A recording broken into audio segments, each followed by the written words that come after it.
এতটা হতবাক মনে হয় এই জীবনে আর কখনো হননি নাগমা। ছেলে তার একই বলল। স্নিগ্ধ সত্যি? স্নিগ্ধ একটা গভীর নিঃশ্বাস ফেলে একটু কঠোরতার সাথে বলল, বাসায় নন্দিনীর জন্য একটাও প্রস্তাব যেন না আসে মা। আমি নন্দিনীকে নিজের স্ত্রী করে নিতে চাই। কিন্তু তুই তো এতদিন সবসময় না করেছিস সেই প্রস্তাবে। স্নিগ্ধ ওর মায়ের দিকে তাকায়। আমি কখনোই না করিনি মা। তুমি আমার কথা বুঝতে ভুল করেছ। আমি সেই দিনও তোমাকে বলেছিলাম যে একটা বছর আমাকে সময় দাও, তারপর তোমার পছন্দের মেয়ের সাথেই আমি বিয়ে করব। আর তোমার পছন্দের মেয়েটা যে নন্দিনী সেটা আমাদের দুজনারই জানা। আমি চাচ্ছিলাম নন্দিনীর গ্র্যাজুয়েশনটা শেষ হোক, তারপর বিয়েটা নিয়ে চিন্তা করতে। এর মাঝে আমার প্রমোশনটাও হয়ে যাবে। কিন্তু চাচুর যখন তার মেয়েকে বিয়ে দেওয়ার এতই তাড়া লেগেছে, তাহলে আর কি করা। শেষ কথাটা স্নিগ্ধ বেশ রেগেই বলল। তবে নাগমার মুখে হাসি মনে হয় আটছে না। এতক্ষণ সোফায় বসেছিলেন তিনি। উঠে এসে জড়িয়ে ধরলেন ছেলেকে। বাবা, তুই আজ আমাকে কত মাত্রায় খুশি দিয়েছিস তা তোর আন্দাজই হবে না। আমার এত বড় একটা স্বপ্ন আজ পূরণ হতে চলেছে। মায়ের এহেন খুশি দেখে স্নিগ্ধ মুখ ভরে হেসে দিল। আচ্ছা মা, নন্দিনীর সাথে আমাকে বিয়ে দেওয়ার এত তীব্র শখ কোনো জাগল তোমার মনে বলো তো? নাগমা ছেলের মুখটা নিজের হাতে নিয়ে নিচু করলেন।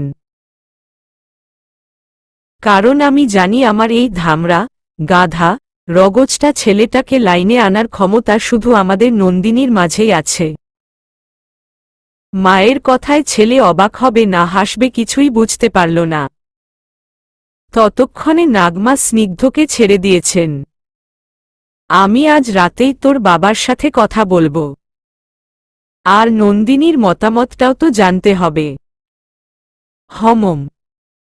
স্নিগ্ধ যে নন্দিনীর মতামতের ব্যাপারটা নিয়ে একটু চিন্তিত সেটা দেখেই নাগমা হেসে দিলেন। নন্দিনী মানা করবে না দেখে নিস। অন্য কোথাও ওর কোনো পছন্দ নেই, এটা তো সবচাইতে ভালো তুই নিজেই জানিস।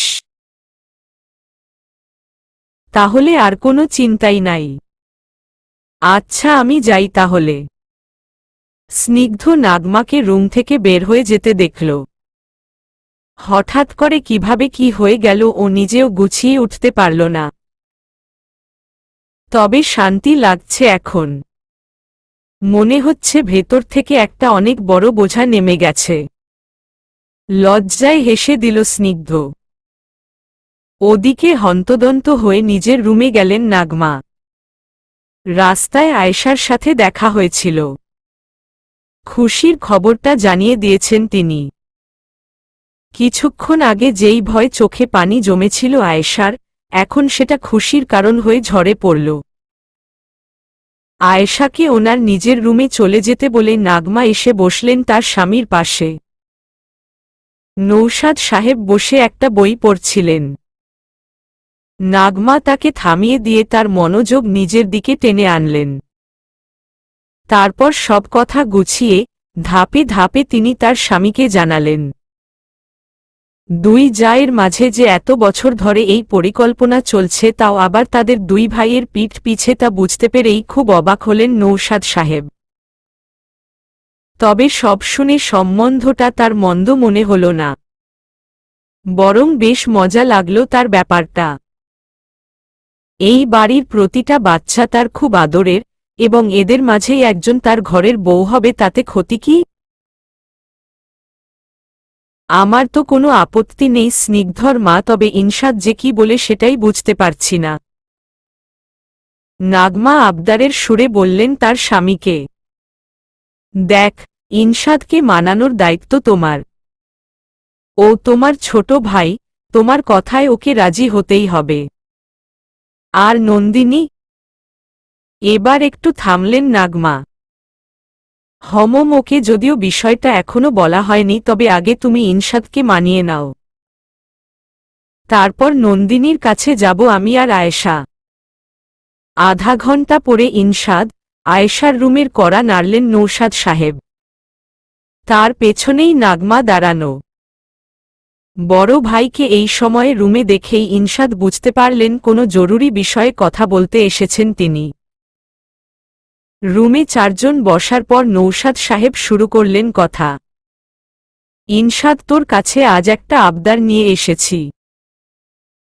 আসলে কোনো ভনিতা করতে চাচ্ছি না আমি। যা বলার সোজা সাপটাই বলবো। ইনশাদ জানেন তার বড় ভাই চাইলেও কথা ঘুরিয়ে পেঁচিয়ে বলতে পারেন না। ভাইজান, আপনি যা বলতে চান বলেন। নন্দিনীর নাকি কোথা থেকে একটা বিয়ের প্রস্তাব এসেছে। ইনশাদ চুপ করে অপরাধীর মতন একবার তার বউয়ের দিকে তাকালেন। এই মহিলা নিশ্চয়ই ভাবিকে জানিয়েছে। ইস ভাই, না জানি কি মনে করে বসে আছে। আসলে হ্যাঁ ভাইজান, আমার অফিসের এক কলিগ তার ভাতিজার জন্য প্রস্তাব পাঠিয়েছে আর কি। তেমন কোনো কথা হয়নি, জাস্ট আজ মুখে বলল শুধু।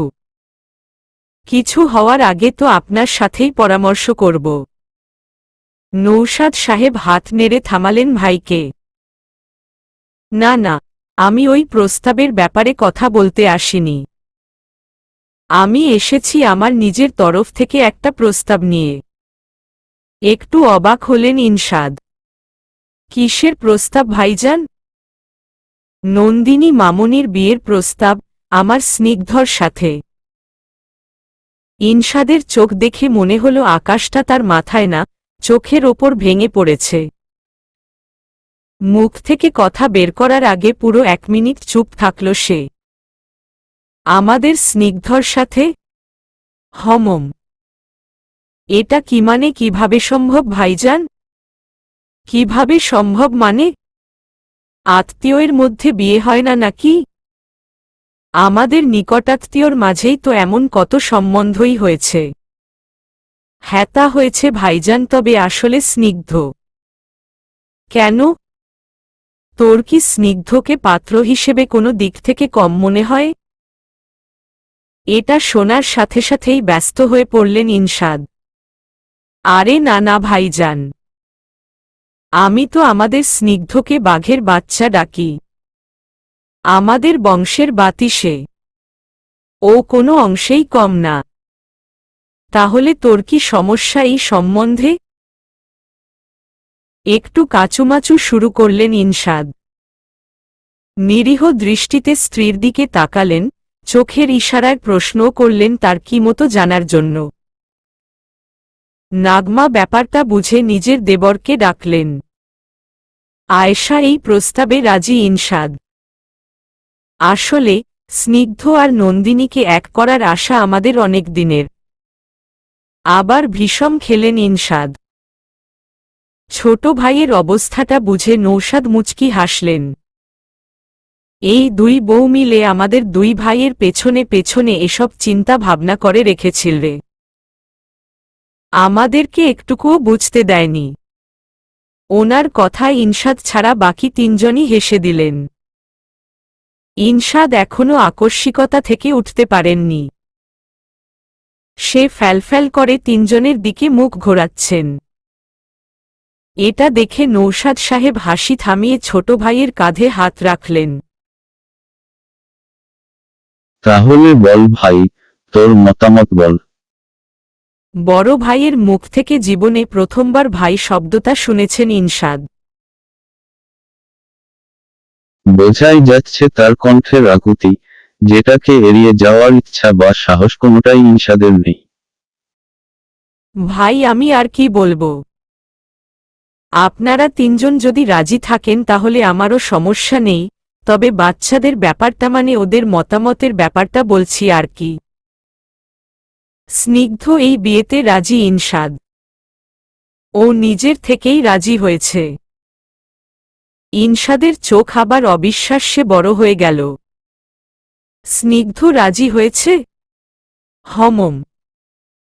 আর নন্দিনী? এবার এক মুহূর্তের জন্য ঘরে একটা নীরবতা বিরাজ করল। নন্দিনীর মতামতটা আসলে এখনো নেওয়া হয়নি। তুমি রাজি হলেই আমরা ওর কাছে যাব। এবার ইনশাদ খুব স্থির হয়ে নিজের উত্তর দিলেন। ভাবি, আমার মেয়ে তোমাদের পরিবারের বউ হবে, এতে আমার কোনো আপত্তি নেই।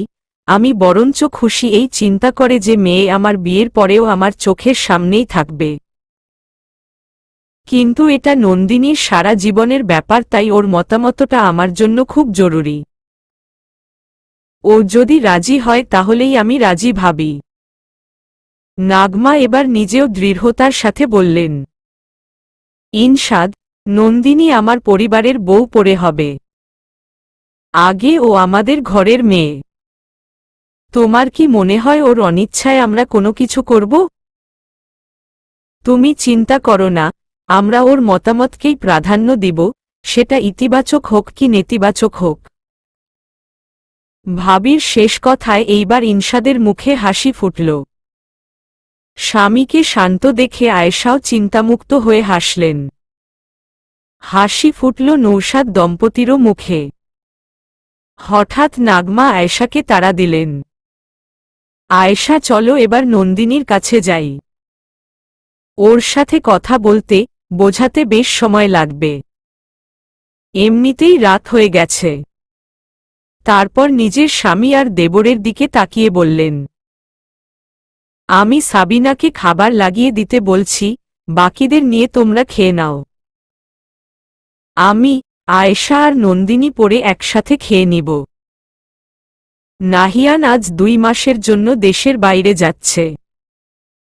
বাবার বিজনেসে হাত দেওয়ার পর থেকেই দেশের বাইরের কন্ট্রাক্টগুলো ও নিজেই সামলায়।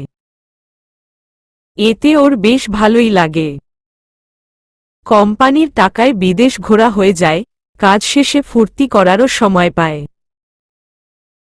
তবে এইবারের কাজটা নিয়ে নাহিয়ান একটু সিরিয়াস হয়ে আছে। এইবারের ডিলটা যদি ঠিকঠাকভাবে হয়ে যায় তাহলে বাবা ওর প্রতি খুশি হবেন এবং তখন ও নন্দিনীর সাথে নিজের বিয়ের কথা ওনার সামনে তুলতে পারবে। এমনিতেই বাবা কেন যেন নাহিয়ানের ওপর বেশিরভাগ সময় ক্ষেপে থাকেন। এই যে গত রাতেও ওকে ডেকে কত কটু কথা শোনালেন, যে ওর নামে কমপ্লেইন এসেছে যে বাইরে যে ও নাকি অশ্লীল ইয়ার্কি ফুর্তি মাত্রাতিরিক্ত পরিমাণে করে। নাহিয়ানের এসব শুনে খুব মেজাজ গরম হয়েছে। আরে ইয়াং ছেলে, ও রক্ত গরম। ও এসব করবে না তো কি ওর বাপ যে করবে? তবে এবার নিজেকে সংবরণ করার চেষ্টা করবে নাহিয়ান। বাবার চোখে ভালো না হলে নন্দিনীর ব্যাপারটা আবার বলা যাবে না। নন্দিনীকে যেভাবেই হোক পেতে হবে ওর। ব্যাস। নিচে বড়দের মাঝে যে এত কিছু আলোচনা হয়ে গেছে এই ব্যাপারে ওপরে এক স্নিগ্ধ ছাড়া বাকি কাজিনদের কেউই কিছু বোঝেনি। নন্দিনী, মিলি, তিতলি আর তিহাম নন্দিনীর রুমে বসেই উনো খেলছিল যখন 2 মা একসাথে ঢুকলেন। দুজনকে একসাথে দেখে বাচ্চারা ভীষণ রকমের অবাক হল। খাট থেকে উঠে আসলো মিলি। এ কি? 2 মাতা একসাথে আমাদের গৃহে পদার্পণ করলেন, কি ভাগ্য আমাদের। মেয়ের কথায় হেসে মাথায় আলতো চড় মারলেন নাগমা। আমরা কি একসাথে আসতে পারি না নাকি? না, না আসতে অবশ্যই পারো, তবে সচরাচর দেখি না তো তাই বললাম। তা আমাদের কিছু বলবা? হ্যাঁ, নিচে ডিনার দেয়া হয়ে গেছে। ভাইয়াকে নিয়ে তোরা খেতে যা। ও, এই কথা। আচ্ছা যাচ্ছি। এই চলো সবাই।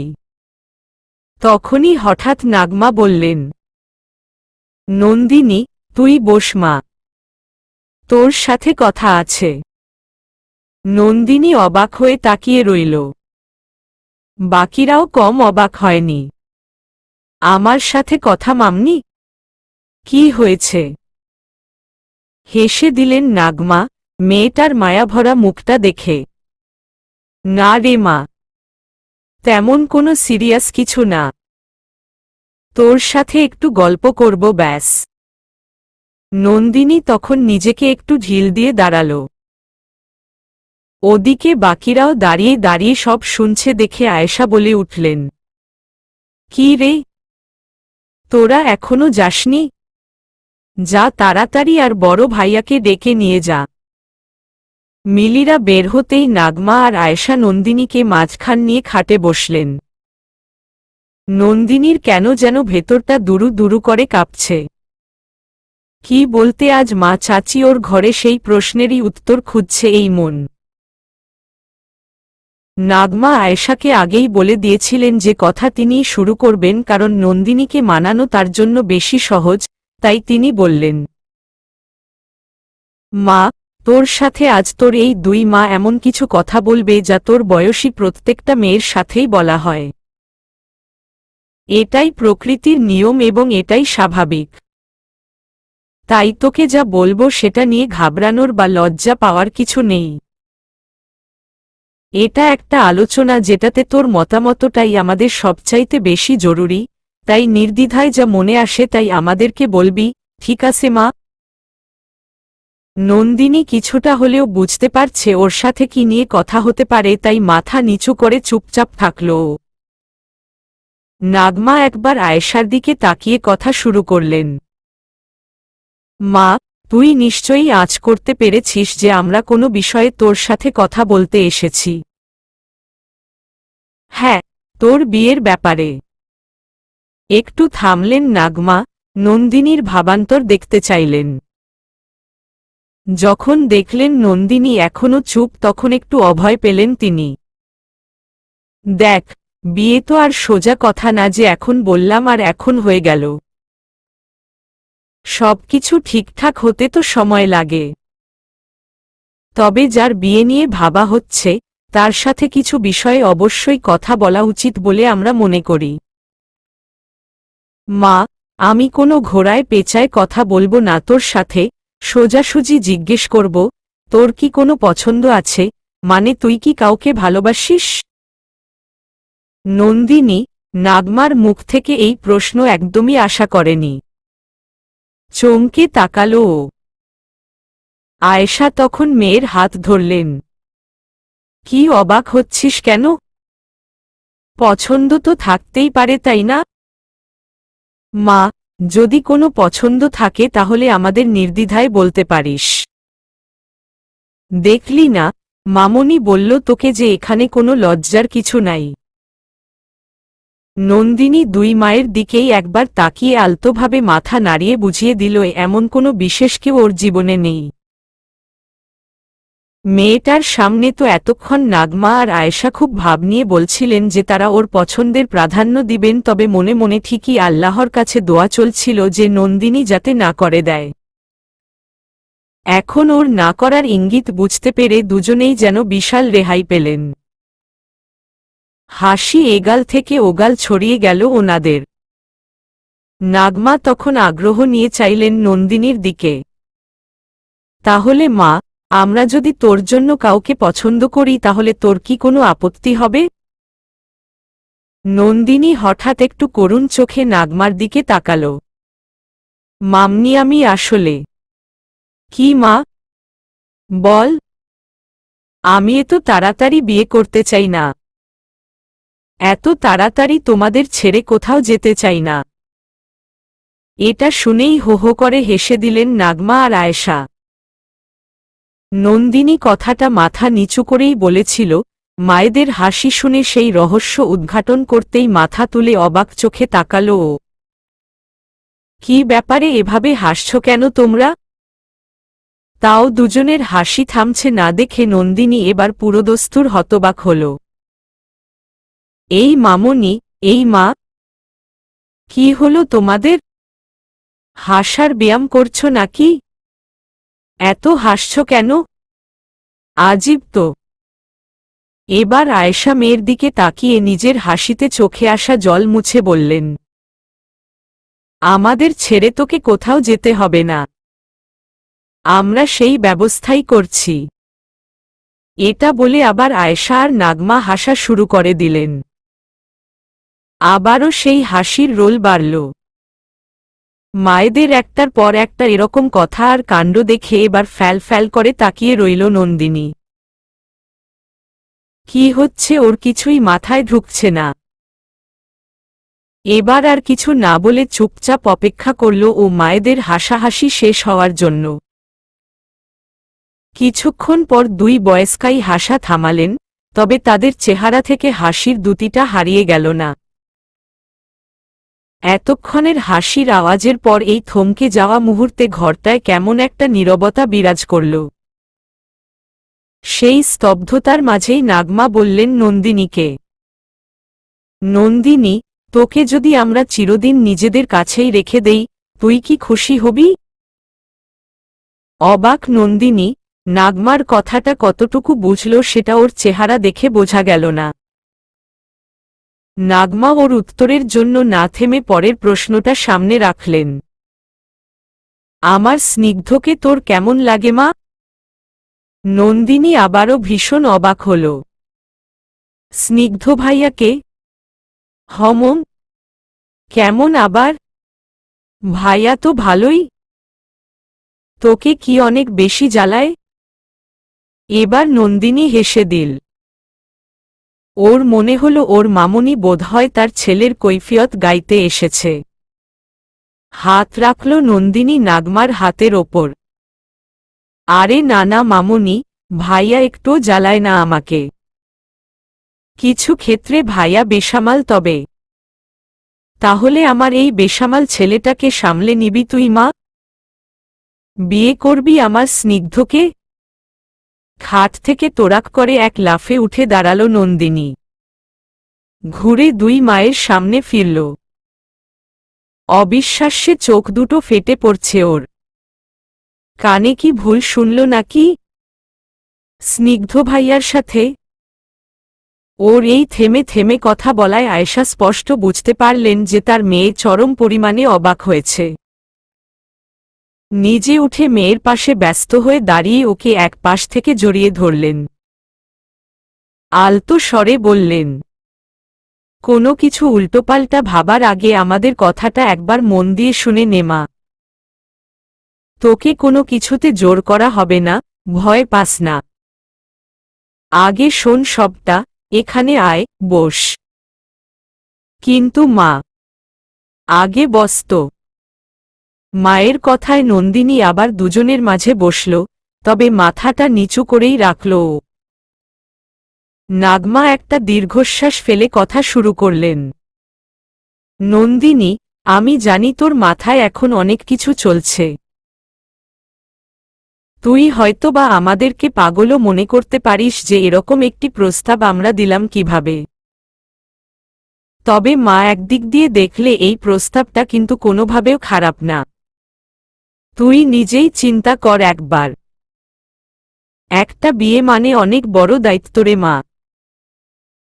স্বামী স্ত্রীর একে অপরের প্রতি দায়িত্ব, বাবার বাড়ি, শ্বশুর বাড়ি উভয় পরিবারের প্রতি দায়িত্ব, সন্তানদের প্রতি দায়িত্ব, আরও কত কি। এই সব দায়িত্ব সম্পন্ন করতে যেই মানুষটাকে সবচেয়ে কাছে দরকার পড়ে সেই মানুষটাই হল স্বামী অথবা স্ত্রী।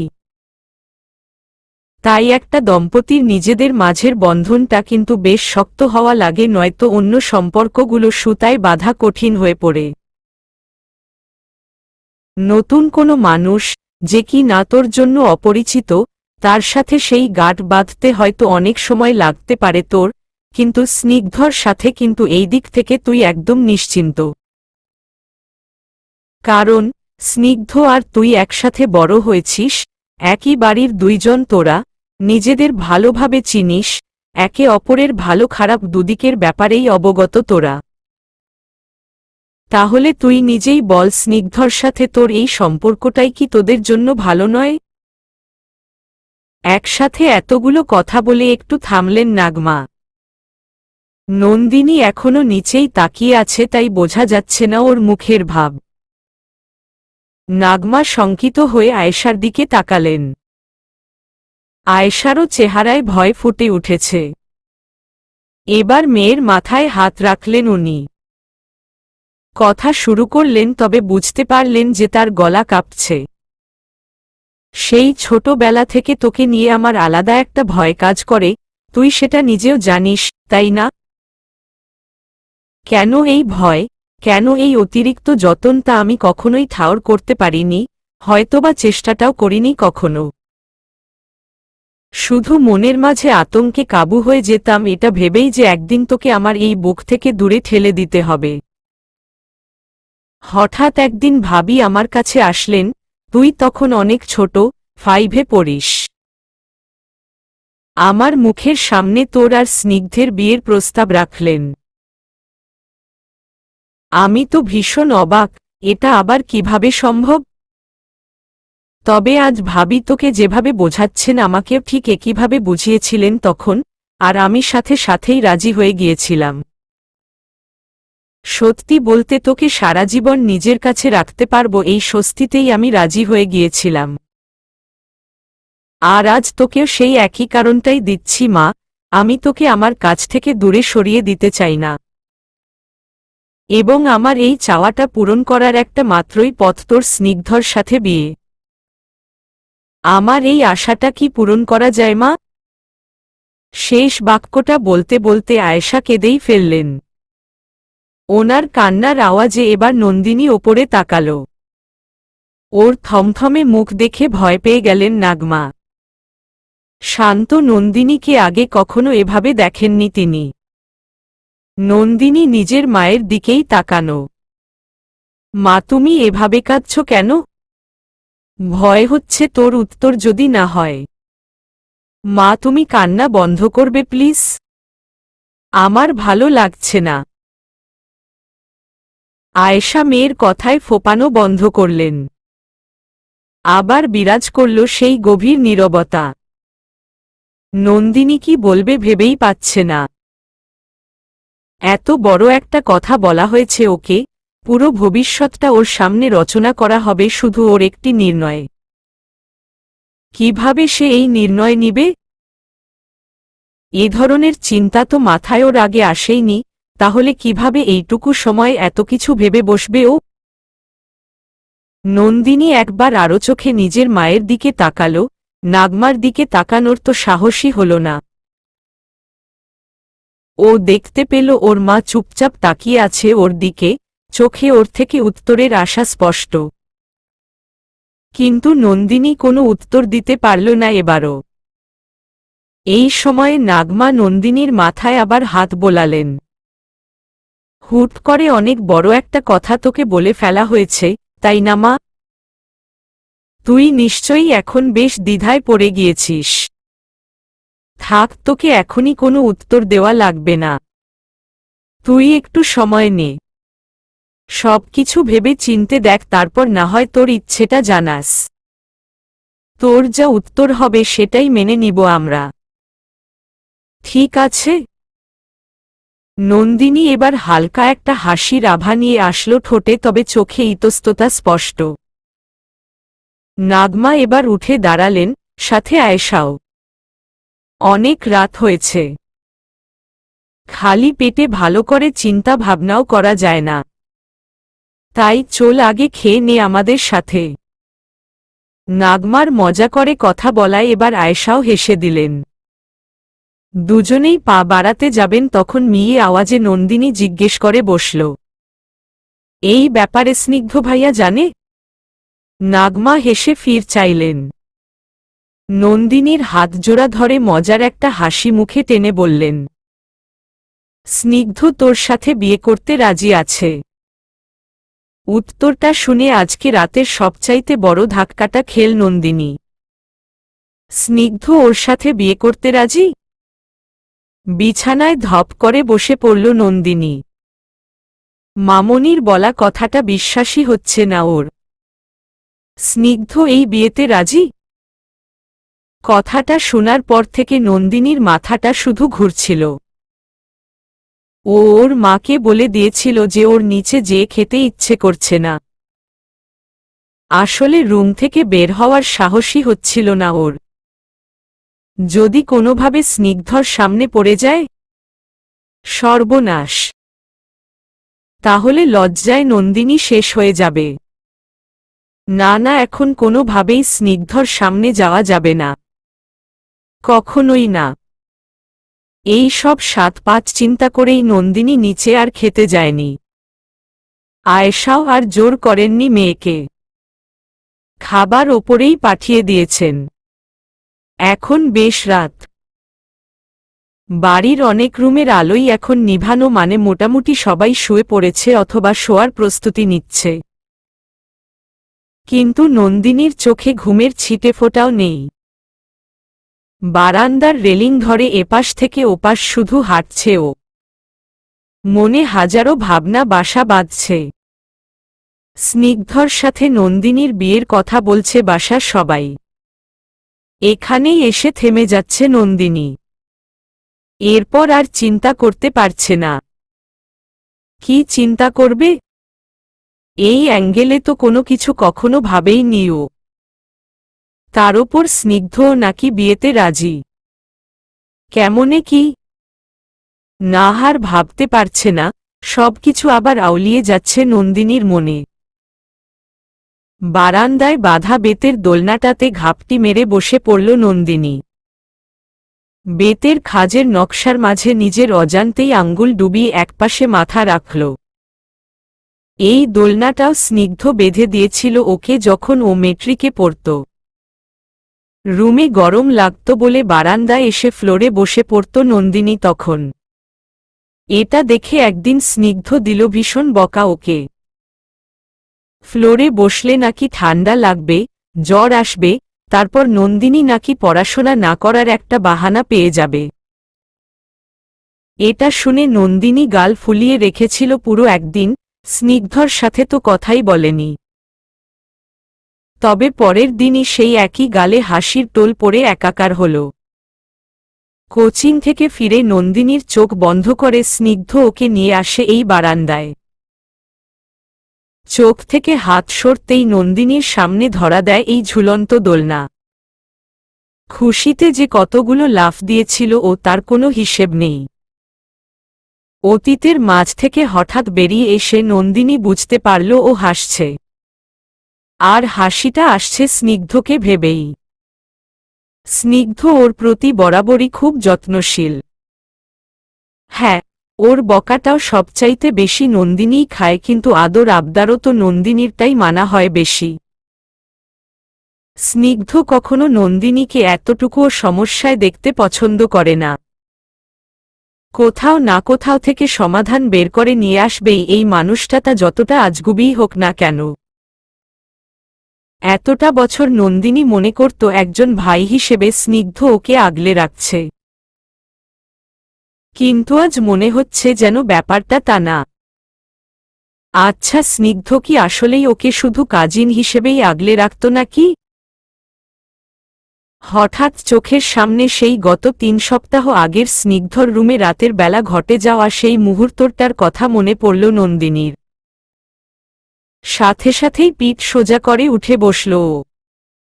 ওর বড় বড় চোখে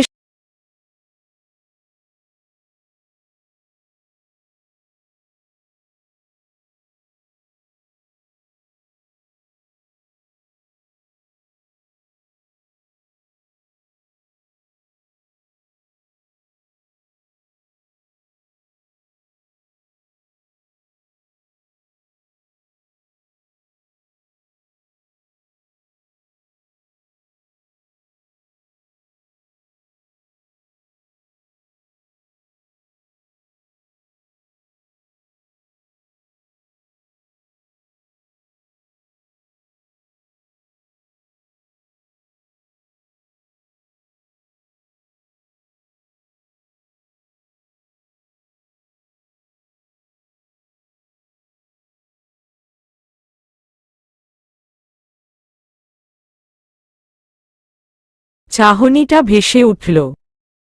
সেই মায়াবী চাহনিতে কিছু একটা ছিল। নন্দিনীর মন সেই দিনই ডাক দিচ্ছিল। তাই তো নন্দিনী সেই দিন সেই নজরের সুতোয় নিজেও বেঁধে গিয়েছিল। লজ্জায় ওর চোখ বুজে আসার জোগাড় হল তখন।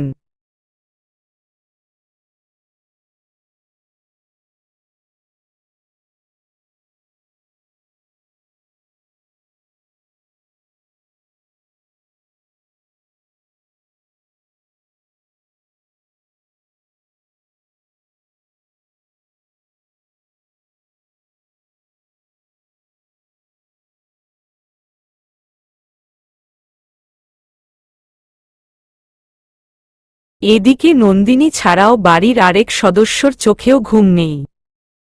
স্নিগ্ধ ল্যাপটপের হোমস্ক্রিন খুলে বসে আছে। পুরো স্ক্রিনটা জুড়েই ওর বানানো নন্দিনীর ছবির কোলাজ। সবসময়ই থাকে নন্দিনীর কোনো না কোনো ছবি ওর এই স্ক্রিনে। ল্যাপটপটা খুললেই যখন নন্দিনীর চেহারাটা ভেসে ওঠে তখন খুব ভালো লাগে স্নিগ্ধর, কাজের নতুন স্পৃহা জাগে মনে। তবে আজ সেই মনটাই ভীষণ বিচলিত হয়ে আছে। রাতে মায়ের সাথে কথা বলার পর থেকে বিশেষ কিছু হয়নি। ডিনার খেতে গিয়ে শুধু একটু লজ্জায় পড়তে হয়েছিল স্নিগ্ধর, কারণ ওখানে যেয়ে ওর ছোট চাচার হাবভাবেই ও বুঝে গিয়েছিল যে উনি সব জেনে গেছেন। স্নিগ্ধর তো তখন ভেতরে হাওয়া টাইট অবস্থা। আজ চাচা না, হবু শ্বশুরের পাশে বসাও কি করবে তাই বুঝে পাচ্ছিল না। গম্ভীরতার সাথে তাই খাওয়া নিয়েই ব্যস্ত ছিল ও। তবে বেচারা মুখটা তুলে একটু ওর বাবার দিকে তাকালেই বুঝত যে বিষয়টা বুঝতে পেরে নৌশাদ সাহেব কত মজা পাচ্ছেন, কারণ তার চোখে আর ঠোঁটে পড়েছিল দুষ্টুমির হাসি। খাওয়া শেষে করে চুপচাপ ওপরে উঠে এসেছিল স্নিগ্ধ। ছোট চাচা ওর সাথে কোনো কথাই বলেননি দেখে একটু হলেও অবাক হয়েছিল ও। তার ওপর মিলির কাছে শুনে এসেছে যে মা আর ছোট চাচি নাকি নন্দিনীর সাথে কি জরুরি কথা বলছে। স্নিগ্ধ তো জানেই কি নিয়ে কথা হচ্ছে, তবে নন্দিনীর যে কি উত্তর হবে তা নিয়েও চিন্তিত। মেয়েটা বোকার মতন আবার না করে দিবে না তো? করে দিতেও পারে, ওর কোনো ভরসা নেই। আজ পর্যন্ত যে আমার ভালোবাসাটা বোঝেই নাই তার দ্বারা এই সর্বনাশ করাটা একদম সম্ভব। উফ, এখন মেজাজটা গরম হচ্ছে। এই জন্যেই এতদিন কাউকে কিছু বলিনি, যে প্রথমে ওকে জানাবো তারপর সবাইকে। কিন্তু যা চাইলাম তা হলো না। কোথা থেকে যে এই হতচ্ছাড়া প্রস্তাবটা এসে জুটল। ধুর। খাট থেকে নেমে আসলো স্নিগ্ধ। এক হাত কোমরে ধরে আরেক হাত দিয়ে মাথার সামনের চুলগুলো পেছনে সরাল। মাকে কি একবার জিজ্ঞেস করব? কথা তো অনেক আগেই হয়েছে। নিশ্চয়ই কিছু একটা উত্তর দিয়েছে নন্দিনী। এই বলে এক পা আগাতেই আবার পেছালো স্নিগ্ধ। না, এভাবে মার কাছ থেকে জানতে চাওয়াটা ছেচোরামি ছাড়া আর কিচ্ছু না। মনে হচ্ছে সকালের আগে আর কিছু জানা যাবে না। এখন সমস্যা হলো এই রাতটা পার করি কিভাবে? এক বাড়ির দুটো রুমে বসবাসরত দুটো মন এরকমই হাজারো চিন্তা নিয়ে বসে রইল সারা রাত। একসময় ঘুমের পাখিও এসে বসল দুজনের চোখের পাতায়, রাতেরও অবসান ঘটিয়ে ভোরের আলো ফুটল দিগন্ত জুড়ে। নন্দিনী উঠে আজ আর কাউকেই ফোন দিয়ে ডাকেনি, আর স্নিগ্ধকে কল দেয়ার তো প্রশ্নই আসে না। নিজে শুধু উঠে অজু করে নামাজ পড়ে আবার শুয়ে পড়ল। চোখের ঘুম আবার উড়ে গেছে, আবার এসে জেকে বসেছে কালকের সব চিন্তা ভাবনা। ওর উত্তরের জন্য বাসায় আজ সবাই বিচলিত হয়ে আছে, এটা ভালোভাবেই বুঝতে পারছে ও। কিন্তু ও যে কি বলবে সেটাই বুঝতে পারছে না। হ্যাঁ বলতে গেলেও গলায় বাজছে, আবার না বলতে নিলেও মনটা কেমন যেন করে উঠছে। মায়ের কান্না ভরা চেহারাটা চোখের সামনে ভেসে উঠছে। হঠাৎ উত্তেজিত হয়ে নিজের সব চুল এলোমেলো করে ফেলল নন্দিনী। ধুর, কি এক আজব দ্বন্দ্বে পড়ে আছি আমি।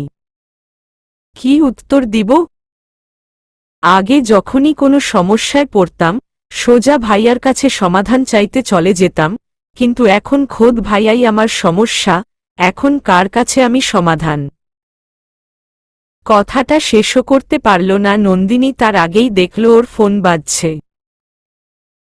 ফোনটা হাতে নিয়েই বড় বোনের কল দেখতে পেল ও। এত ভোরে তনিমার কল দেখে কিছুটা শঙ্কা আর কিছুটা ভয় নিয়েই ফোনটা রিসিভ করল ও। হ্যালো আপু, তুমি ঠিক আছো? নন্দিনী খুব ধীরস্থির স্বরে প্রশ্নটা করলেও অপর পাশ থেকে উত্তর আসলো ভীষণ উত্তেজিত কণ্ঠে। নন্দিনী, কি শুনলাম রে এই সব? তোর সাথে নাকি স্নিগ্ধ ভাইয়ার বিয়ের প্ল্যান করছে বাড়ির বড়রা? কথাটা কি সত্যি রে? ফোনের এপাশ থেকে নন্দিনী স্পষ্টই বুঝতে পারল তনিমার কণ্ঠের উচ্ছ্বাস। লজ্জায় পড়ে গেল ও, কথা ঘোরানোর জন্য বলল, তুমি এত ভোরে উঠেছ কেন? ওপাশ থেকে সেই একই উচ্ছ্বসিত কণ্ঠ। আরে রাতে ঘুমাতে কই পেরেছি যে ভোরে উঠব। একে তো এই প্রেগনেন্সিতে এমনই ঘুম হারাম হয়েছে আমার, তার ওপর কাল রাতে মায়ের কল পাওয়ার পর থেকে চোখের পাতা এক করা কোনোভাবেই সম্ভব হয়ে ওঠেনি। তাহলে রাতেই আমাকে ফোন দিতা। সারা রাত এভাবে জেগে থেকে নিজের আর বাবুর ক্ষতি করার তো কোনো মানে দেখি না।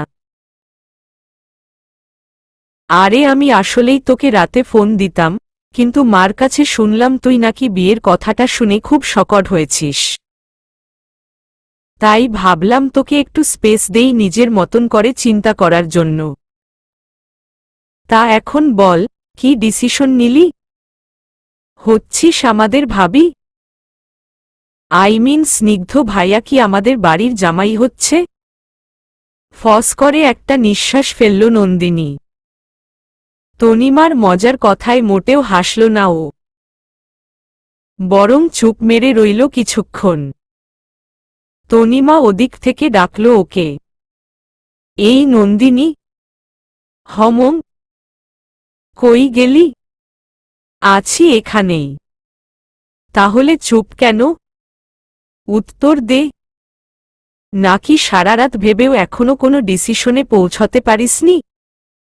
আসলেই তাই আপু, আমি কিছুই বুঝতে পারছি না কি উত্তর দিব। ওপাশ থেকে হাসির আওয়াজ পেল নন্দিনী। কিছুটা বিরক্ত হল ও। আপু তুমি হাসছ? তো হাসব না তো কি করব বোকা? তুই এত ইসি বিষয়টা নিয়েও এত ভাবছিস? তোমার কাছে এটা ইসি বিষয় মনে হচ্ছে? অবশ্যই। আচ্ছা তুই বল, তোর কাছে কোথায় কমপ্লিকেশন মনে হচ্ছে? বল, আমি সব শুনব। এটাই বোধহয় দরকার ছিল নন্দিনীর, ওর মনের কথাগুলো কারো সাথে আলোচনা করার প্রয়োজন ছিল। আপু, প্রথম এবং সবচেয়ে বড় প্রবলেমটাই তো হলো স্নিগ্ধ ভাইয়া। তুমি বুঝছ, স্নিগ্ধ ভাইয়ার সাথে আমার বিয়ে ঠিক করা কথা চিন্তা করছে সবাই। তো এটাতে সমস্যা কোথায়? ভাইয়া একজন ছেলে হিসেবে সব ক্যাটাগরিতেই টপ মার্কস পাওয়ার মতন যোগ্যতা রাখে। দেখতে সুন্দর, উঁচা লম্বা, চরিত্রবান, ভালো চাকরি করে, ক্যারিয়ার উজ্জ্বল, আর সবচেয়ে বড় ব্যাপার হলো আমাদেরই পরিবারের ছেলে, খারাপ হওয়ার কোনো চান্সই নাই। তাহলে তোর সমস্যা কোথায়? নন্দিনী বোনের কথা চুপচাপ শুনছিল। আসলেই ও নিজে সারারাত জেগেও এভাবে করে কিছুই চিন্তা করেনি। ওর মনে তো আবেগ চলছিল, এত প্র্যাকটিক্যাল চিন্তা ভাবনা ওর মাথাতেই আসেনি। এই নন্দিনী, বারবার সুইচ অফ হয়ে যাচ্ছিস কেন? আরে কই অফ হলাম? তোমার কথা শুনছিলাম। শুনে কি বুঝলি বল? আপু আসলে, এই নন্দিনী, তোর কি অন্য কোথাও কোনো পছন্দ আছে? আকাশ থেকে পড়ার উপায় হল নন্দিনীর। কি বলছো এগুলো আপু? পাগল হইস? আমি আবার কাকে পছন্দ করতে যাব? তাহলে ভাইয়াকে হ্যাঁ বলতে তোর সমস্যা কোথায়? ভাইয়াও নাকি শুনলাম হ্যাঁ বলেছে। আপু এটা আমাদের ভাইয়া, আমি তাকে কিভাবে নিজের? ওদিক দিয়ে তনিমার মুচকি হাসির শব্দ আসল। ভাইয়া যে তোকে ভালোবাসে এটা কি তুই জানিস? নন্দিনী নিজের মাঝে কথা গুছাচ্ছিল যখন তনিমা এই কথাটা ছুড়ে দিল ওর দিকে। বড় সড়ো একটা বোমা ফুটল যেন ওর কানে। তোরাক করে খাট থেকে নন্দিনী নেমে দাঁড়াল। চোখ কোটর থেকে বের হয়ে আসার জোগাড়। কি বললা? আরে গাধি, আস্তে চিৎকার দে, আমার কানটা ফেটে যাবে। নন্দিনী সেদিকে তোয়াক্কাই করল না। একই ভেজে আবার প্রশ্ন করল, কি বললা তুমি আপু? কি বললাম মানে? যেটা সত্যি সেটাই বললাম। ভাইয়া তোকে ভালোবাসে। আপু প্লিজ, ফালতু কথাবার্তা কিন্তু আমার একদম পছন্দ হয় না। আরে তুই এত রেগে যাচ্ছিস কেন? আর আমি কই ফালতু কথা বললাম? যেটা ফ্যাক্ট সেটাই বললাম। তুই একটা বড় গাধি যে কখনো এটা বুঝিস নাই। আর তুমি খুব বুঝছো তাই না? এমন ভাব নিয়ে বলছো যেন ভাইয়া তোমাকে এসে বলে গিয়েছে। ভাইয়ার বলা লাগবে কেন? এটা তো বোঝা এত কঠিন কিছু না। আমি তো চিন্তা করছি তোর মাথার বাল্ব এতদিনে জ্বলেনি কেন? মানে কি? আমি কিছুই বুঝলাম না আপু। ওপাশ থেকে তনিমা একটা দীর্ঘশ্বাস ফেলল। বুঝছি, তোর মাথার টিউবলাইট একদম ফিউজ হয়ে গেছে। তোকে সব ভেঙে ভেঙে বোঝাতে হবে। আচ্ছা নন্দিনী, তুই কখনো ভেবে দেখেছিস ভাইয়া তোকে নিয়ে এত পসেসিভ কেন? তোকে নিয়ে এত বেশি চিন্তা, তোর বেশি করে খেয়াল রাখা, তোর সব আবদার মানা, এগুলো ও কেন করে? বাসায় আমরা 4টা বোন একসাথে বড় হয়েছি, কই? আমাকে, মিলিকে অথবা তিতলিকে নিয়ে তো ভাইয়ার এত মাথা ব্যথা নেই। আমাদেরকে ও শাসন করে ঠিকই, তবে অনেক ছাড়ও দেয়, কিন্তু তোকে ও পুরা চোখে হারায়। তোর ক্ষেত্রে কোনো ছাড় দিতে রাজি হয় না ও। কেন তোর প্রতি এই বিশেষ ব্যবহার ওর, এটা নিয়ে কখনো ভেবে দেখেছিস? নন্দিনী ব্যস্ত হয়ে ওঠে। আপু, ভাইয়া তো আমার বেশি খেয়াল রাখে কারণ আমি একটু মনভোলা স্বভাবের, অনেকটা ক্লামসি আমি। মিলিদের মতো এত ডানপিটেও না তাই। এই ঘোল তোকে কে খাইয়েছে? নিশ্চয়ই ভাইয়া। জানতাম। ভাইয়া এইসব আকডুম বাকডুম বুঝিয়েছে তোকে, আর তুইও বুঝেছিস। আসলেই গাধি তুই একটা। বোনের হাসিতে গা জ্বলে যাচ্ছে নন্দিনীর। আপু, হাসি বন্ধ করবা প্লিজ। আরে রাগ হচ্ছিস কেন? যে কেউ তোর এই দশা দেখে হাসবে। আপু, আচ্ছা আচ্ছা ঠিক আছে, হাসা বন্ধ করছি আমি। এখন মন দিয়ে শোন, আমি সিরিয়াসভাবে তোকে কিছু কথা বলছি, ঠিক আছে? হমম। স্নিগ্ধ ভাইয়া কিন্তু কাউকেই এই ব্যাপারে বলেনি কিছু, এমনকি আমাকেও না। তবে আমি তাকে যেভাবে চিনি তাতে আমি নিশ্চিত যে সে তোকে পছন্দ করে, এবং সেটা বেশ আগে থেকেই। তোর প্রতি পাগল সে, তাই তোকে নিয়ে সবকিছুতেই তার বাড়াবাড়ি চলে। তুই জানিস গতকাল রাতে কি হয়েছে? হুট করে কেন এই বিয়ের কথা উঠল? তোর জন্য বাবা একটা প্রস্তাব নিয়ে এসেছিল। তার কোনো কলিগের ভাতিজার প্রস্তাব। এই কথাটাই যখন মামনি যে স্নিগ্ধ ভাইয়াকে বলেছে, তখন সাথে সাথে নাকি স্নিগ্ধ ভাইয়া ক্ষেপে মামনিকে নিজ থেকে তোকে বিয়ে করার ইচ্ছা প্রকাশ করেছে। ভাবা যায় এটা? শুধু তাই না, ভাইয়া নাকি স্পষ্ট বলেছে তোর বিয়ের জন্য যাতে আর একটা প্রস্তাবও বাসায় না ঢোকে। এই কারণেই তো কাল বড়রা এই বিষয়ে কথা বলে সব সিদ্ধান্ত নিয়েছে। বুঝছিস এবার? নন্দিনী এত কিছুই জানত না। এখন বোনের কাছে সব শুনে ওর মাথা ঘোরানো শুরু করেছে। বাকরুদ্ধ মুখ নিয়ে ভাবলেশহীন চেহারায় থম মেরে বসে পড়ল খাটে। ওদিকে তনিমা নন্দিনীকে ডেকেই চলেছে। নন্দিনী? হ্যালো এই নন্দিনী। হমম। ছোট বোনের মিয়ে যাওয়া গলার আওয়াজে তনিমা স্পষ্টই বুঝতে পারল এখন কি চলছে ওর মনের মাঝে। গলার স্বরটা তাই নরম করে বলল ও। নন্দিনী শোন, তুই এই প্রস্তাবে হ্যাঁ বলে দে। এরকম কেয়ারিং ভালোবাসার মানুষ খুঁজে পাওয়া আজকের পৃথিবীতে বিরল বলতে গেলে। তুই ভাইয়ার সাথে খুশি থাকবি অনেক। আর আরেকটা দিক কেন চিন্তা করছিস না তুই? ভাইয়াকে বিয়ে করলে তুই এই বাড়িতেই বউ হিসেবে থেকে যাচ্ছিস। বাবা মাও তাহলে কখনো একা থাকলেন না। তুই ওনাদের সবসময় নিজের কাছে পাবি। নন্দিনীর মাথা পুরো জ্যাম হয়ে গেছে।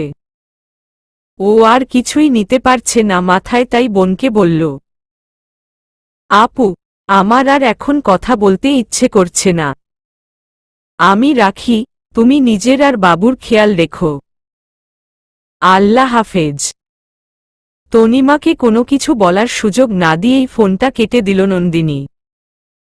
এখন ওর ভেতরে সব জগাখিচুড়ি হয়ে যাচ্ছে। আজ রুম থেকে ও বের হবে না ঠিক করল। আগে সব এলোমেলো ভাবনাগুলো নিজের মাঝে গোছাতে হবে, তারপর সবার, বিশেষ করে স্নিগ্ধের সম্মুখীন হবে ও। এদিকে স্নিগ্ধ সকালে উঠে নাস্তা করে অফিসে চলে গেছে। রুম থেকে বের হয়ে ওর চোখ নন্দিনীকে খুঁজেছিল কিন্তু পায়নি। নন্দিনীর রুমের দরজাও বন্ধ দেখেছে ও। নিচে নেমে ডাইনিংয়ে মিলির কথায় বুঝতে পারল নন্দিনী আজ এখনো রুম থেকে বের হয়নি। বলেছে ওর নাকি মাথা ব্যথা করছে, পড়ে নিচে নামবে। স্নিগ্ধ, নাগমা আর আয়েশা তিনজনই জানেন যে নন্দিনী কেন বের হয়নি।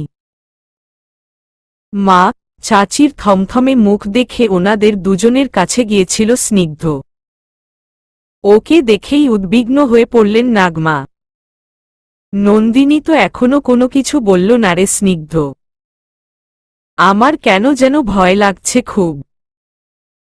স্নিগ্ধ দেখল আয়েশাও কেমন গুটিয়ে আছেন।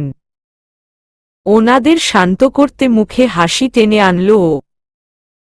তোমরা দুজন এত চিন্তা করো না। ওকে একটু সময় দাও। দেখো ও তোমার ছেলেরই বউ হবে মা। স্নিগ্ধর কথায় যেন জান ফিরে এলো দুই মায়ের মাঝে। হেসে দিলেন তারা। তবে স্নিগ্ধ যে মনে মনে কতটা শঙ্কিত এটা তারা বুঝতে পারলেন না। যাওয়ার সময় স্নিগ্ধ নাগমাকে বলে গিয়েছিল যে নন্দিনীর থেকে কোনো উত্তর আসলে যেন ওকে ফোনে দিয়ে জানানো হয়। এই কারণে আজ সারাটা দিনই অফিসে ফোনটা শক্ত করে নিজের হাতের মুঠোয় ধরে রেখেছিল ও, যাতে কলটা কোনোভাবেই ও মিস না করে। কিন্তু কোনো ফোন আসলো না। সারাটা দিন আজ নন্দিনী তেমন কারো মুখোমুখি হয়নি। বেশ দেরি করে রুম থেকে বের হয়েছিল ও। স্নিগ্ধর সামনে পড়তে চাচ্ছিল না, তাই ওর অফিসে যাওয়ার পর বের হয়েছে। নিজের স্বভাবের থেকে বাহির হয়ে আজ ও একেবারে রেডি হয়ে নিচে নেমেছে। উদ্দেশ্য হল কোনোমতে খেয়েই বাসা থেকে দৌড় দিবে ভার্সিটির উদ্দেশ্যে, কারো সামনে পড়তে চায় না। তবে মাকে এড়িয়ে যেতে সক্ষম হল না ও। নন্দিনী একদম দরজা পর্যন্ত চলেই গিয়েছিল নন্দিনী, মায়ের ডাকে দাঁড়াতে হল ওকে। আয়েশা এসে দাঁড়ালেন ওর পাশে। নরম সুরে মাথায় হাত বুলিয়ে জিজ্ঞেস করলেন, কোনো নির্ণয় আসতে পেরেছিস মা? আমরা সবাই তোর উত্তরের অপেক্ষায় আছি। নন্দিনী চোখে মুখে বিরক্তি টেনে আনল। মা, এখনো আমি কিছু বুঝতে পারছি না। আমার সময় লাগবে। এখন যাই। আর দাঁড়ালো না নন্দিনী, মাকে থমথমে চেহারায় রেখেই বের হয়ে গেল। ভার্সিটিতে এসেও নন্দিনী কোনো কিছুতেই নিজের মনোযোগ টানতে পারল না। ক্লাসে, ক্যান্টিনে, এমনকি বাসায় ফেরার সময় গাড়িতেও অন্য মনস্ক হয়ে রইল। তার ওপর আজ সাইবা ক্লাসে আসেনি। ওর সাথেও যে বসে একটু আলোচনা করবে এই ব্যাপারগুলো নিয়ে তাও হয়ে ওঠেনি। হঠাৎ সাইবার কথা চিন্তা করে ফিক করে হেসে দিল নন্দিনী। সাইবা স্নিগ্ধর প্রতি বেশ দুর্বল। ও যখন শুনবে নন্দিনী আর স্নিগ্ধর কথা তখন ওর চেহারাটা কেমন হবে সেটা চিন্তা করেই হাসল নন্দিনী। বিকেলে বাসায় পৌঁছে নন্দিনী সোজা নিজের রুমে চলে গেল। মিলি আর তিতলিকেও পেল ওখানে। কি রে দি, আজ সারাটা দিন তোমার কোনো খবর নাই কেন? তোমাকে দেখিনি। এই এখন দেখছিস? হমম, তা দেখছি, তবে দেখে মনে হচ্ছে তুমি কিছু নিয়ে টেনসড। কি হইছে? নন্দিনী বুঝল যে মিলিরা এখনো কিছু জানে না। না, তেমন কিছু না। আমার ভীষণ টায়ার্ড লাগছে, আমি একটু শুব। মিলি আর তিতলি অবাক চোখে চাইল একে অপরের দিকে। এই সময়ে নন্দিনী কখনোই শোয় না, তাহলে আজ কেন? তিতলি একটু চিন্তিত সুরে বলল, আপু তোমার কি শরীর খারাপ করেছে নাকি? মুখটাও ফ্যাকাশে লাগছে। না রে, আমার শরীর খারাপ করেনি, জাস্ট টায়ার্ড অনেক। একটু শুইলে ভালো লাগবে। মিলি আর তিতলি কিছু আর না বলে চুপচাপ উঠে চলে গেল রুম থেকে। ওরা যেতেই ফ্রেশ হয়ে এসে ধাপ করে বিছানায় শুয়ে পড়ল নন্দিনী। মাথাটা অনেক বেশি ব্যথা করছে। করার কারণও তো আছে। এতগুলো চিন্তা মাথায় ওকে আউলিয়ে দিচ্ছে, কিন্তু ও কোনো সঠিক নির্ণয় এখনো আসতে পারছে না। মামুনি নিশ্চয়ই আজ রাতেও আসবে ওর কাছে, তখন কি বলবে ওদের? নন্দিনী তাই বুঝতে পারছে না। হঠাৎ রুমের আলো জ্বলাতেই নন্দিনী বিরক্ত হয়ে গেল। মনে করল মিলি বোধহয় আবার এসেছে, তাই উঠে পাশ ফিরতে ফিরতে ধমক লাগাল ও। উফ মিলি, বললাম না আমার মাথা ধরে। কথাটা মাঝপথে মুখেই আটকে গেল নন্দিনীর। মিলি রুমে আসেনি, তবে যে এসেছে তাকে এই মুহূর্তে সামনে দেখতে পাবে তা ও কল্পনাও করেনি। স্নিগ্ধ নন্দিনীর রুমের দরজার সামনে দাঁড়ানো। পরনে বাসার টি শার্ট আর লং ট্রাউজার। প্যান্টের দুপকেটে দুহাত ঢুকিয়ে দাঁড়িয়ে আছে ও। দৃষ্টি সরাসরি নন্দিনীর দিকে। নন্দিনী তড়িঘড়ি করে খাট থেকে নেমে পড়ল নিজের ওড়না সামলাতে সামলাতে। আবার রুমের আলো নিভে গেল। নন্দিনী মাথাটা নিচু করে দাঁড়িয়েছিল এতক্ষণ, আলো নিভে যাওয়াতে অবাক হয়ে চোখ রাখল ও স্নিগ্ধর দিকে।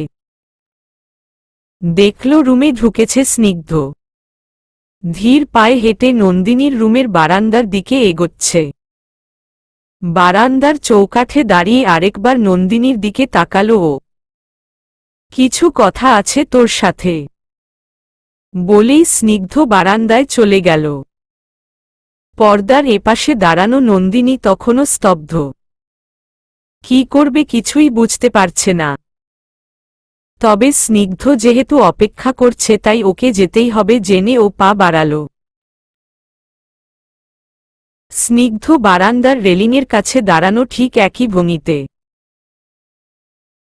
হাত এখনো প্যান্টের পকেট থেকে বের হয়নি। নন্দিনী নিঃশব্দে যেয়ে ওর পাশে দাঁড়াল। সন্ধ্যা হয়েছে বেশ কিছুক্ষণ, আকাশ নিজের উজ্জ্বলতা অনেকটাই হারিয়ে ফেলেছে। নন্দিনীর বারান্দার ঠিক পাশে কৃষ্ণচূড়া গাছটাও এখন কেমন যেন ভুতুড়ে মনে হচ্ছে। শুধু বসন্ত আসলেই এই গাছ নিজের রূপে সেজে ওঠে, নয়তো বাকি মৌসুম পড়ে থাকে মনমরা হয়ে, ঠিক যেন নিজের প্রেয়সীর প্রতীক্ষায় মগ্ন। স্নিগ্ধ তখন থেকে এই গাছটাকেই দেখছিল, নিজের পাশে নন্দিনীর উপস্থিতি বুঝতে পেরেও ওর দিকে তাকাল না। এভাবেই কিছু মুহূর্ত দুজনের মাঝে বয়ে গেল এক অস্বাভাবিক নীরবতা। তারপর স্নিগ্ধ পাশ ফিরল। মা আর চাচি তোর সাথে কথা বলেছেন? স্নিগ্ধর কণ্ঠে গম্ভীরতা স্পষ্টই আঁচ করতে পারল নন্দিনী।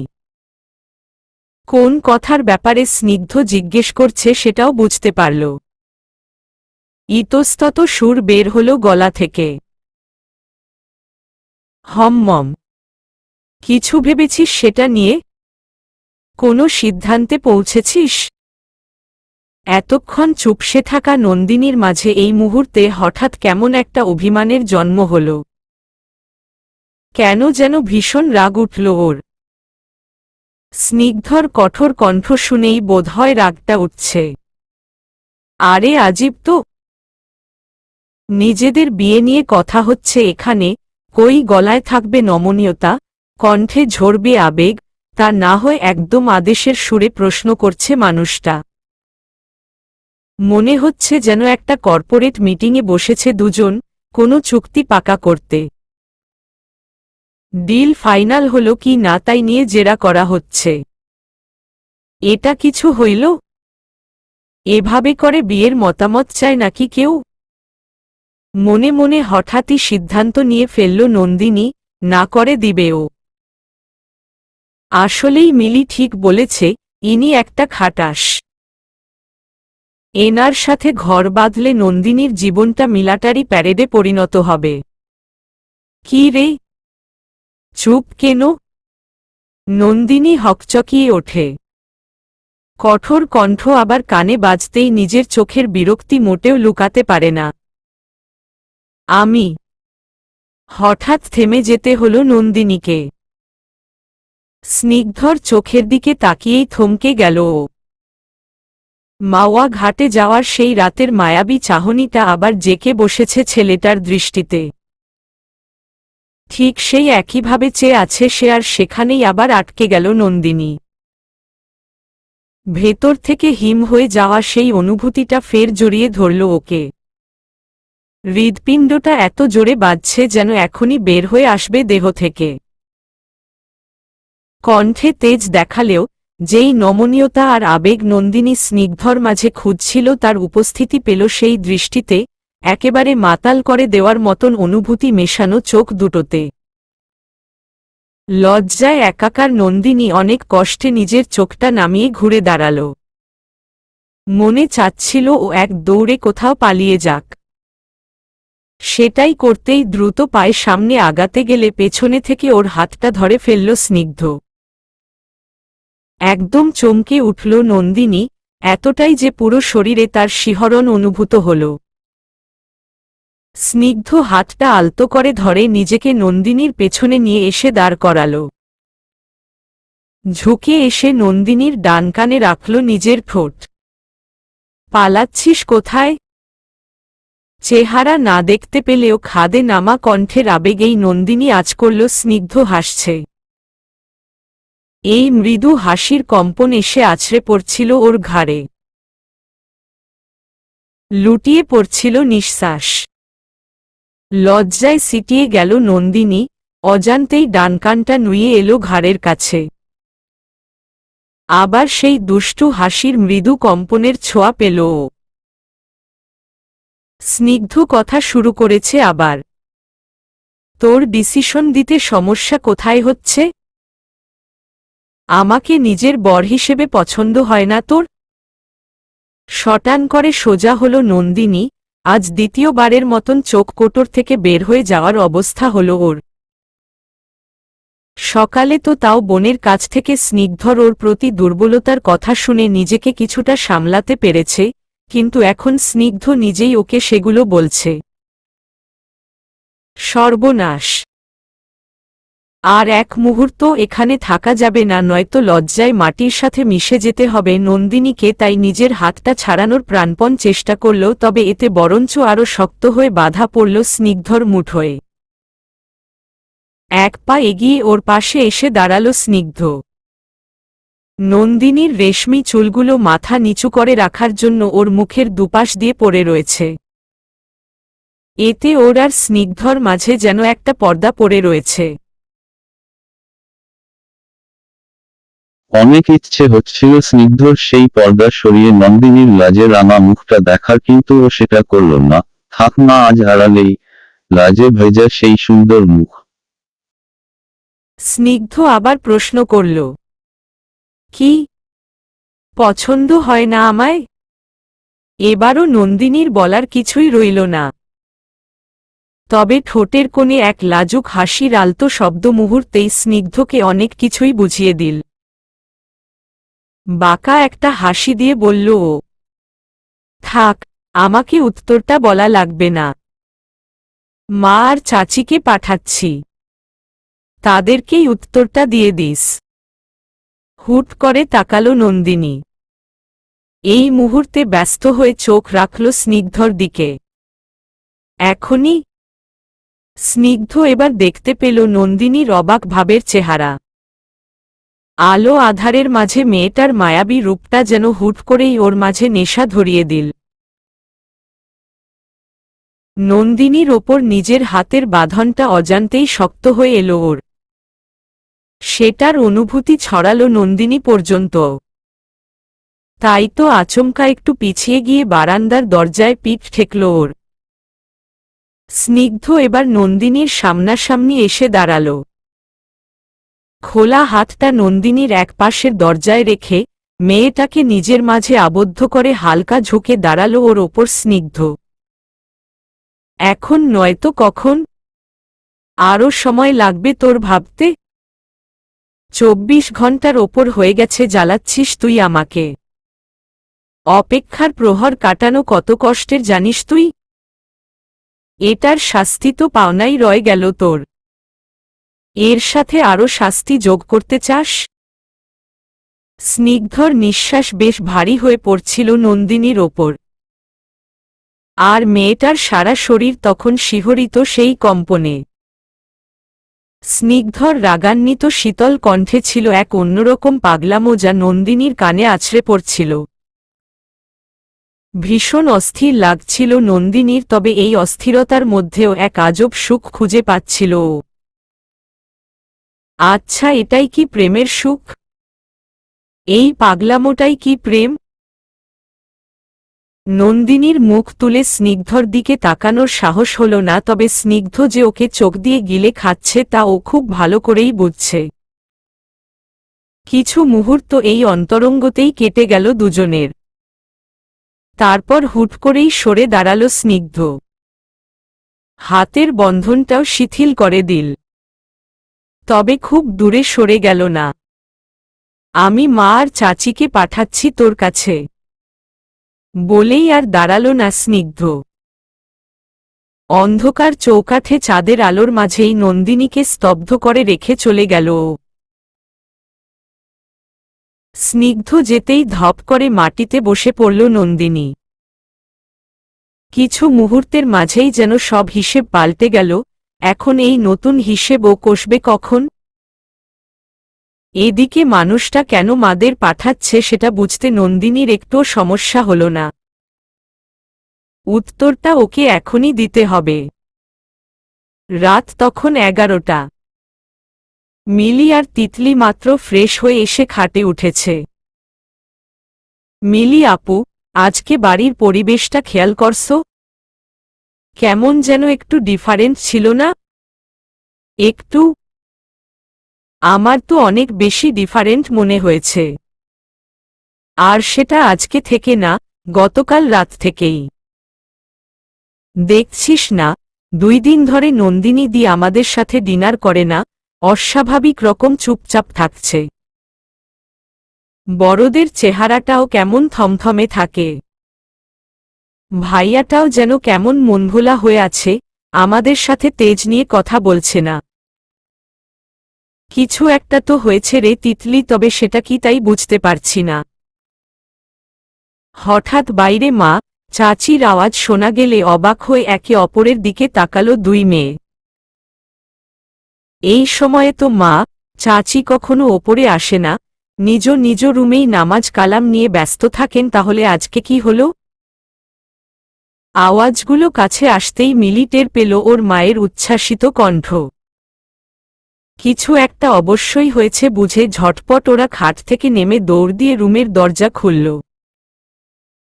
নাগমা আর আয়েশা পাশ দিয়েই যাচ্ছিলেন যখন মিলি আর তিতলির কৌতূহল জড়ানো মুখটা দেখে চওড়া হাসি দিলেন তারা।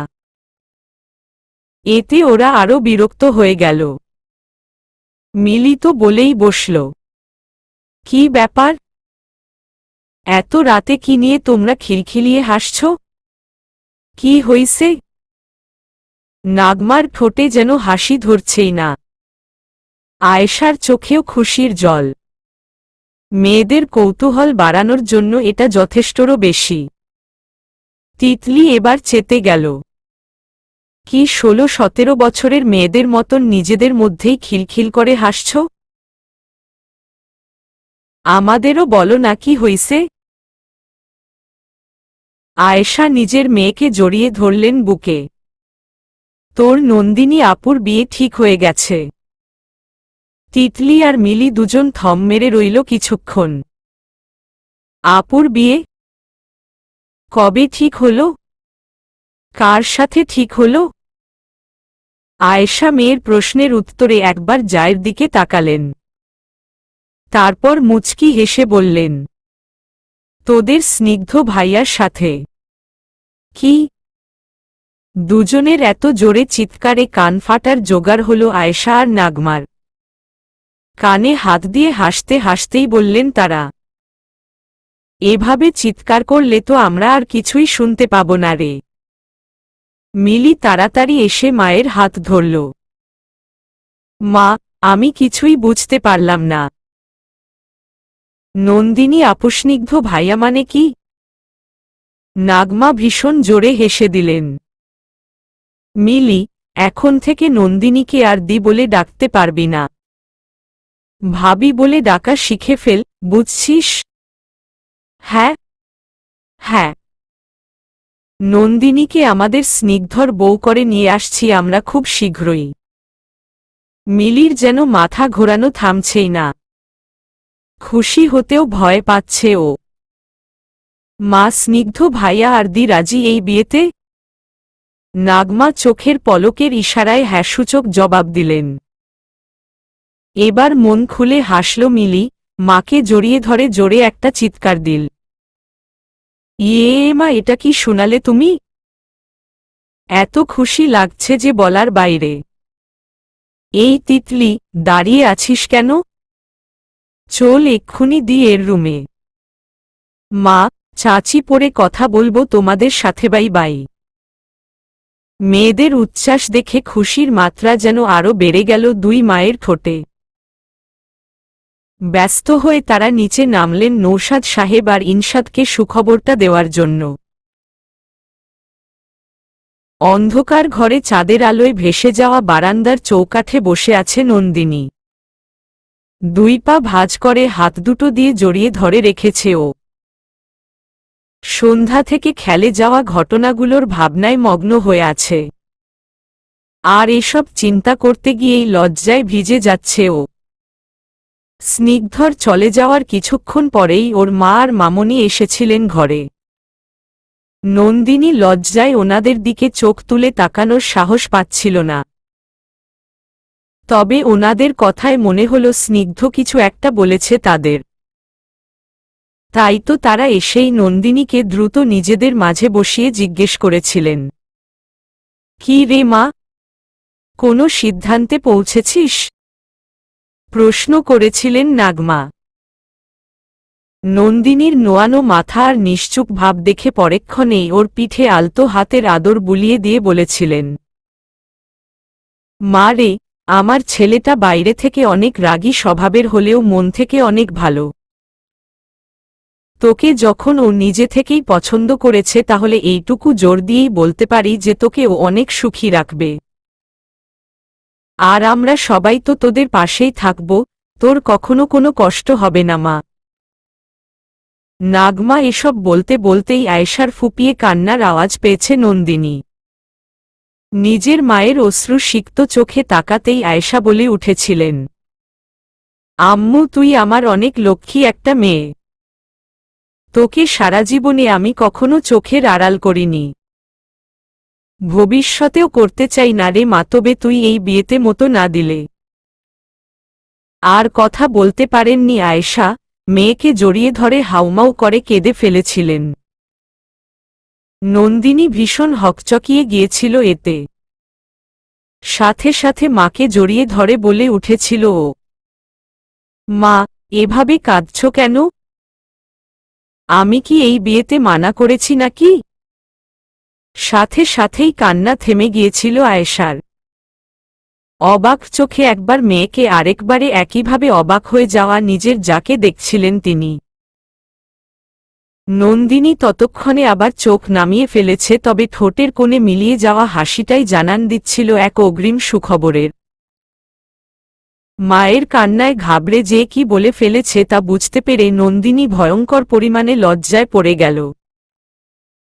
মনে মনে নিজেকে কোনো প্রকার গালাগাল করতে বাদ রাখেনি ও।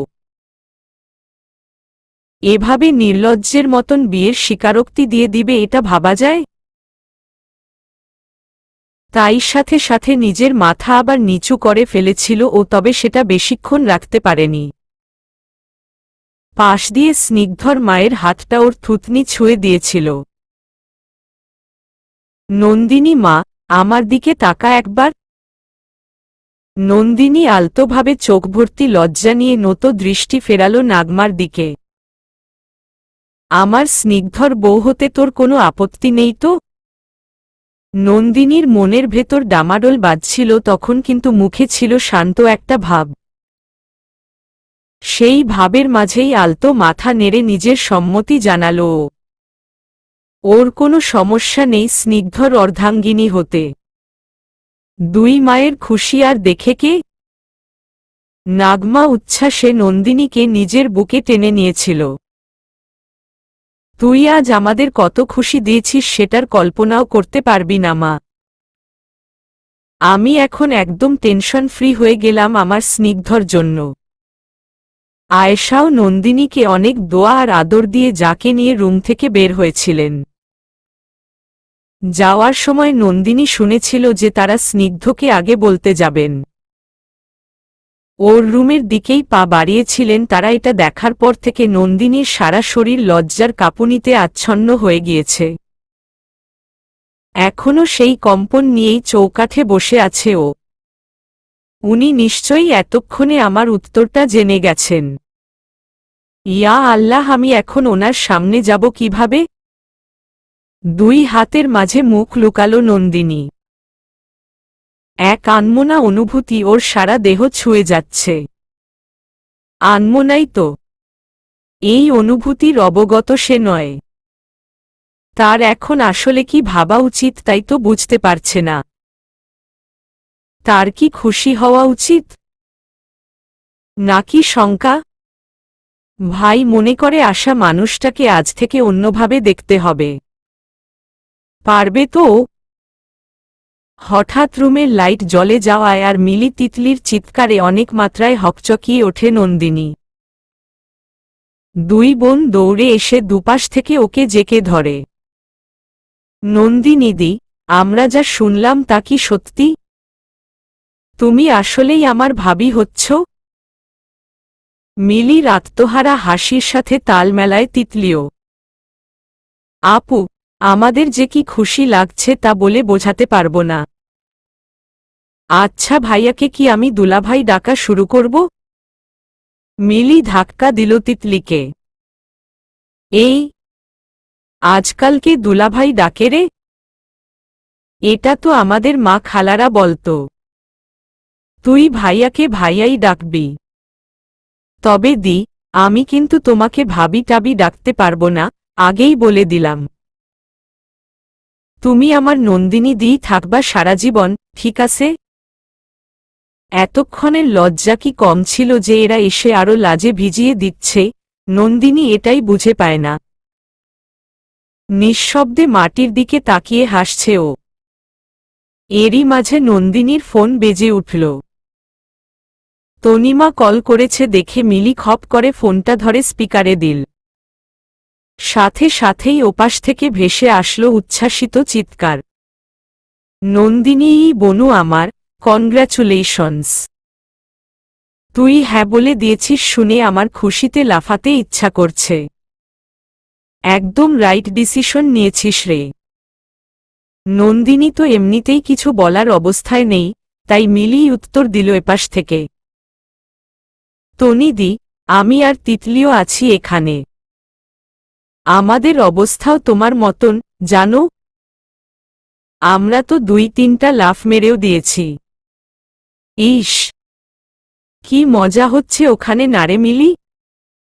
আমি আজ প্রেগনেন্ট না থাকলে কখন দৌড়িয়ে বাসায় চলে আসতাম, তোদের সাথে খুশিটা ভাগাভাগি করতাম। হ্যাঁ দি, তুমি থাকলে মজা আরো দ্বিগুণ হতো। তবে এখন তোমার রেস্ট দরকার, সো কোনো হুড়োহুড়ি করবা না। আচ্ছা, আমার চিন্তা রাখো, আমাদের পাত্রী কোথায়? কথা বলছে না কেন? মিলি হেসে নন্দিনীর লাল হয়ে যাওয়া চেহারাটা উঠিয়ে বলল, পাত্রী আমাদের, মুখের কথা হারিয়ে ফেলেছেন গো তনিদি। লজ্জায় তিনি শেষ। তাই নাকি রে মিলি? দাঁড়া দাঁড়া, ভিডিও কল দেই আমি।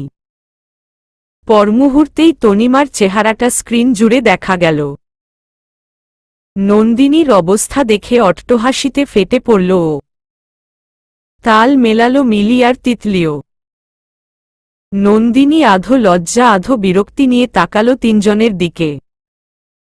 হাসির তেজটা একটু কমলে মিলি প্রশ্ন তুলল, তবে আমার মাথায় না কোনো কিছুই ঢুকছে না তনিদি।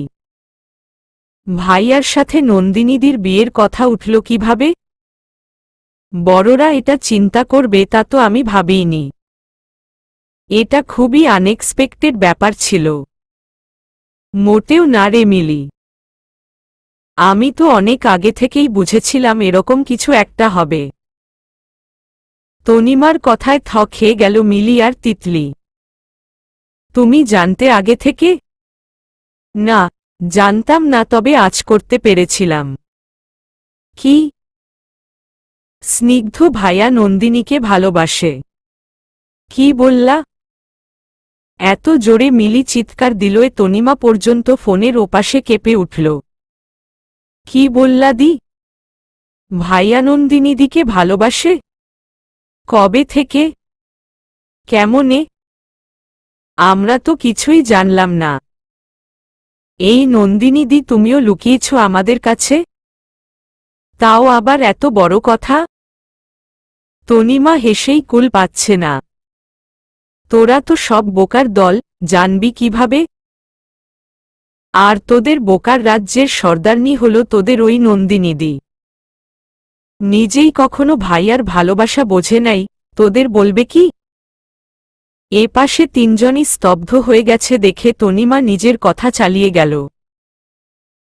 আমার মনে হয় ভাইয়া অনেকদিন থেকেই নন্দিনীকে পছন্দ করে। তার জন্যই নন্দিনীকে নিয়ে ও বেশি সচেতন। দেখিস না তোরা, ওকে নিয়ে ভাইয়া কোন মাত্রায় পাগলামি করে। এবার তিতলি কথা বলে উঠল, আপু তুমি একদম ঠিক বলেছ। আমিও তাই মাঝে মাঝে ভাবি যে ভাইয়া আমাদেরকে টাইট দিলেও নন্দিনী আপুর মতন এত কষে না। এখন বুঝছি কেন আপুকে সে এত চোখে চোখে রাখসে।